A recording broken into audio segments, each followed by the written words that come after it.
You may have read The Lord of the Rings and know the story of Rohan's brave stand at Helm's Deep against the armies of Mordor. But that was fiction.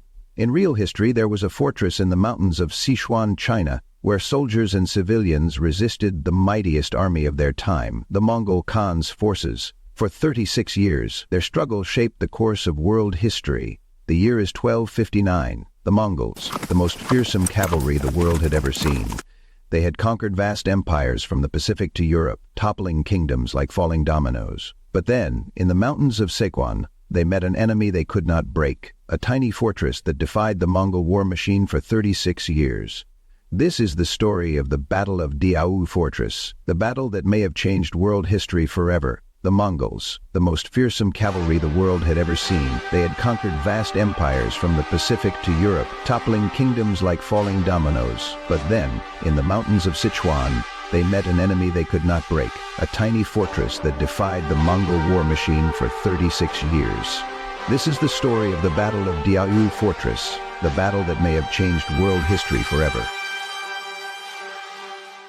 To understand why this battle mattered, we need to understand the Mongols. By the early 13th century, Genghis Khan had forged the Mongol tribes into an unstoppable force. His successors expanded even further, conquering the Jin dynasty in northern China, devastating the Khwarezmian Empire, and even reaching Europe. But one target remained elusive: the southern Song dynasty. The Song dynasty was rich, sophisticated, and technologically advanced. They had gunpowder, massive cities, and a powerful navy, but on land they were vulnerable. The Mongols took advantage of this, slowly pushing south, conquering key cities one by one. And yet, one place refused to fall: Diaoyu Fortress. Perched on a mountain in Sichuan, Diaoyu Fortress was a natural fortress, surrounded by cliffs and steep terrain. Its defenders were not just soldiers. They were farmers, civilians, and local militias, all determined to resist the Mongol onslaught. And leading them was Wang Jian, a battle-hardened southern Song general. In 1259, Mongke Khan, the great Khan of the Mongols, personally led the Mongol assault on Diaoyu Fortress. His forces tried everything: siege engines, fire attacks, deception tactics, but nothing worked.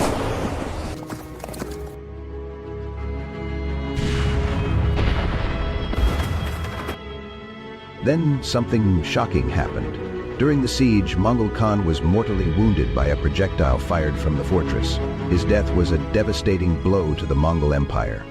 The Mongols had a strict tradition: whenever a great Khan died, all Mongol leaders had to return home to elect a new one. The siege was abandoned, and Kublai Khan, his brother, rushed back to secure his claim to power, sparking a succession struggle that changed Mongol history forever. Because of this delay, Kublai Khan lost crucial time in his war against the Song. The Mongols eventually conquered the Song dynasty, but it took another 20 years. If Diaoyu Fortress had fallen quickly, the Mongols might have expanded even further, perhaps even reaching Japan, Southeast Asia, or beyond. More importantly, the Mongol Empire was never the same. The internal struggle over succession led to the breakup of the empire, dividing it into separate khanates: China under the Yuan dynasty, the Ilkhanate in Persia, the Golden Horde in Russia, and the Chagatai Khanate in Central Asia. But Mongols' death didn't just impact Asia. It had consequences for Europe as well. The Mongols had been preparing for further expansion into the West, and their campaigns in the Middle East and Eastern Europe were abruptly halted. Without a unified Mongol leadership, their advances into regions such as Hungary and Poland were stalled. This gave European kingdoms crucial time to regroup, fortify their defenses, and ultimately resist future Mongol invasions. Some historians argue that Mongke's death at Diaoyu Fortress may have indirectly saved parts of Europe from Mongol conquest. By 1279, the southern Song dynasty was no more. Diaoyu Fortress became the last holdout of the Song resistance. Facing overwhelming pressure from the UN forces and with no allies left, Commander Wang Li made a fateful decision: open the city gates and surrender to Mongolia.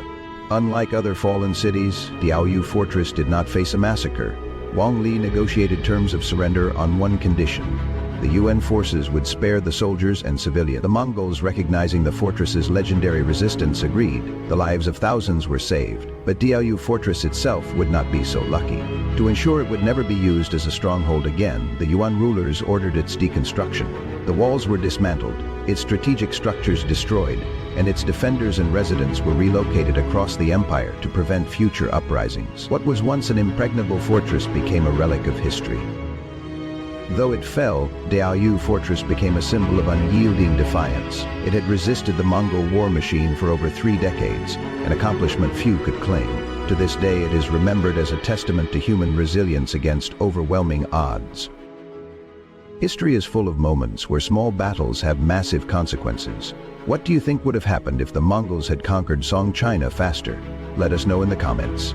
And if you love epic history stories, don't forget to like, subscribe, and hit the notification bell. Until next time, keep exploring the past